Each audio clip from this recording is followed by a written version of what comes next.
मैदान जवळ तिकड्या कुणाचे वकील ठाणेकर दाखवून देतील? एकनाथ शिंदे.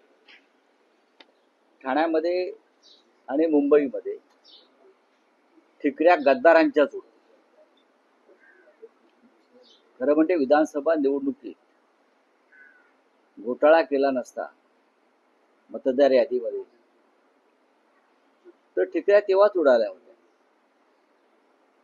महाराष्ट्राच्या जनतेनं तुम्हाला निवडून आणलेलंच नाहीये, एक लक्षात घ्या. मी वारंवार सांगतो, कारण इतक्या जागा जिंकूनही महाराष्ट्रामध्ये कुठे जल्लोष झाला नाही. निवडणूक यंत्रणेला हाताशी धरून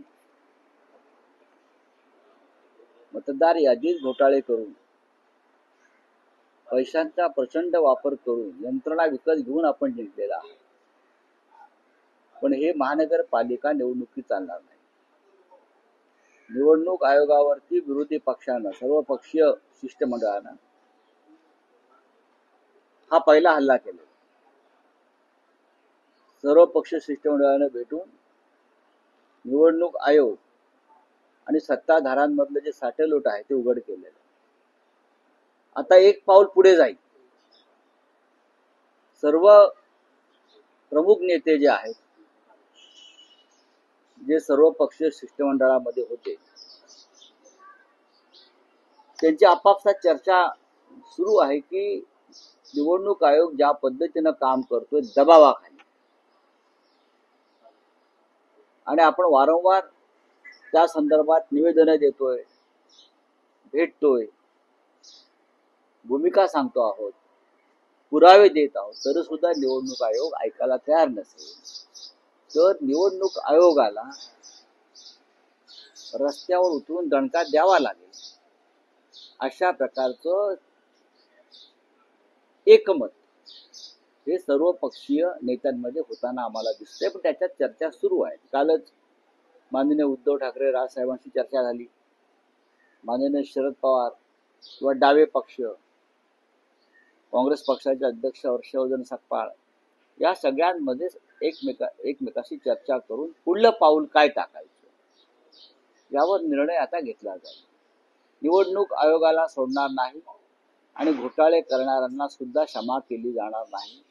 त्याच्यामुळे ठाणे आणि मुंबई जे तुमचं स्वप्न आहे घोटाळे करून पुन्हा एकदा निवडणूक यंत्रणा ताब्यात घ्यायची, ते त्यांना सांगा जाऊन या तुमच्याच माध्यमातून. महाराष्ट्राची जनता, मुंबई ठाण्याची जनता ही ठिकऱ्या तुमच्याच गद्दारांच्याच उडवल्याशिवाय राहणार. आनंद दिघेंचा अपमान करणाऱ्यांना ठाणेकर सोडणार नाही. आनंद दिघ्यांचा अपमान कोणी केला? आनंद दिघ्यांचा अपमान कोणी? आनंद दिघेचा अपमान गद्दारांनी केला. ठाणेकर खरोखर सोडणार नाही. आनंद दिघे या एका निष्ठावान शिवसैनिक किंवा शिवसेना नेत्याचा जो का विचार होता निष्ठेबाबत, त्याला तडा कोणी दिला? एकनाथ शिंदे आणि त्यांच्या लोकांनी दिला ना. आनंद दिघे हे तुळशी वृंदावन होतं आणि त्या तुळशी वृंदावनामध्ये उगवलेली ही भांगीची रोपटी आहेत. आनंद दिघ्यांच्या ठाण्यातल्या तुळशी वृंदावनामध्ये एकनाथ शिंदे आणि त्याचे 40 चोर आहेत. हे म्हणजे भांगीची रोपटी आहेत. त्याच्यामुळे अपमान कोणी केला? तर अपमान या लोकांनी केला. तुम्ही काय सांगता आम्हाला सोडणार नाही? तुम्ही आम्हाला सांगताय सत्तेतून एक दिवस राजीनामा द्या आणि बाहेर या, मग सांगतो कोण कोणाला सोडतोय. उद्धव ठाकरेंना कोणाच्या हाती स्टेरिंग द्यायचं तेच कळाना.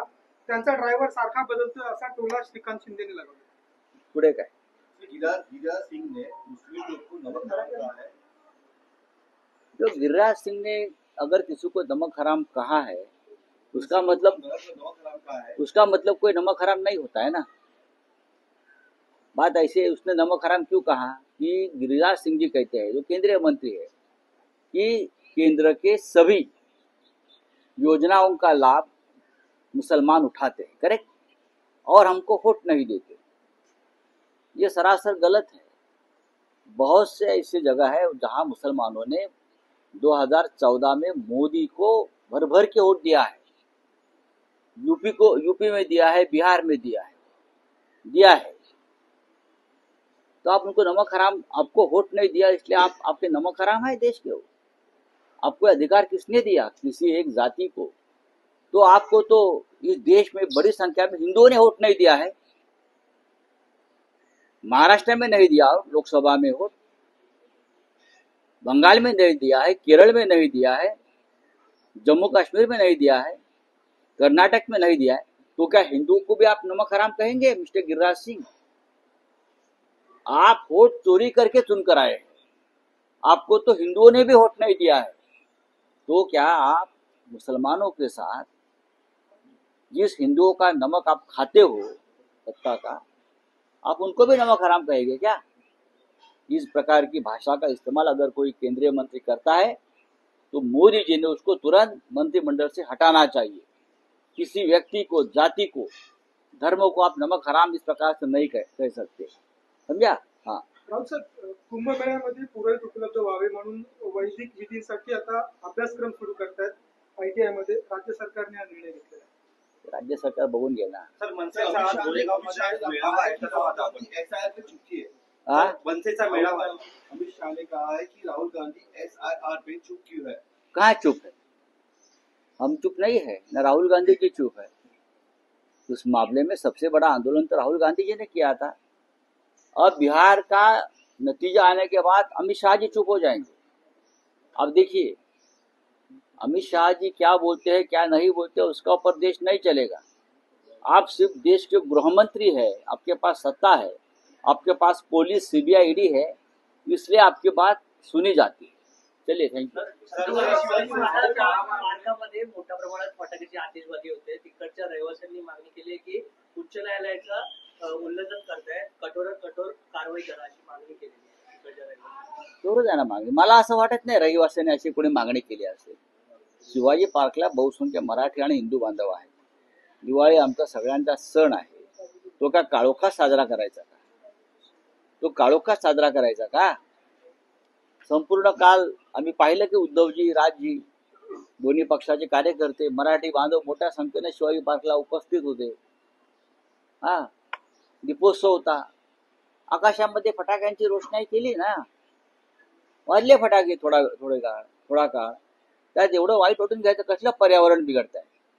पर्यावरण बिघडाव्या अशा अनेक गोष्टी राज्यात आणि देशामध्ये घडतात, त्याच्यावर बोला. आमच्या सणांवर बोलू नका. ठीक आहे रे, जाऊ दे रे. कोण बोलतो? आ बोलू द्या ना, चला पुण्यामध्ये जाऊ दे रे. हा बघा, एकनाथ शिंदेची भिजलेली फटाका है, उसका फुसका फटाका भी नहीं है, लवंगा भी नहीं है. समझा क्या? एकनाथ शिंदे क्या बोल रहे हैं? बिजलेला फटाका है, लवंगा, उसको क्या मालूम है क्या फटाका है? शिवसेना की पावर जो उद्धव ठाकरे ने उनको दिया ना, वो अब तक बज रहा है. नहीं तो कौन एकनाथ शिंदे है? मुझे बताइए. उनको जो पावर मिला है बाला साहब ठाकरे ने नहीं दिया है एकनाथ शिंदे को. उनको पूरा पावर अब तक उद्धव ठाकरे जी ने दिया था, उसके ऊपर उनका फटाका बज रहा है अब तक. जिस दिन मुंबई और ठाणे महानगर पालिका के नतीजे आ जाएंगे, ये ठाणे मुंबई छोड़कर भाग जाएंगे सब लोग. अब देखो क्या होता है. करो ना लड़ाई हमसे, फिर लड़ाई करो. ये पैसे की लड़ाई मत करो, सत्ता की लड़ाई मत करो. आप रियल शिवसेना के गुंडे हो, हाँ मैं गुंडा हूं, तो गुंडे जैसा सामने आकर बात करो. समझा ना? हाँ, तो सत्ता के पीछे छुपकर, पुलिस के पीछे छुपकर मत बात करो. छोड़ दो. चलिए.